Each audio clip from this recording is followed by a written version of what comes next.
देवेंद्र फडणवीस यांनी घेतली कुटे कुटुंबियांची सांत्वनपर भेट। आमदार संजय कुटे कुटुंबाचे सांत्वन करण्यासाठी मुख्यमंत्री देवेंद्र फडणवीस जळगाव जामोदमध्ये। जळगाव जामोद मतदारसंघाचे भाजपा आमदार डॉक्टर संजय कुटे यांच्या मातोश्री स्वर्गीय उर्मिला श्रीराम कुटे यांचं दुःखद निधन झालं।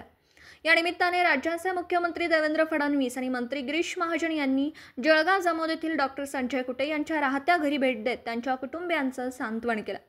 यावेळी हेलिपॅडवर त्यांचे स्वागत करण्यात आलं। दरम्यान स्वागतासाठी कामगार मंत्री आकाश फुंडकर त्याचबरोबर भाजपाचे विविध पदाधिकारी यावेळी उपस्थित होते।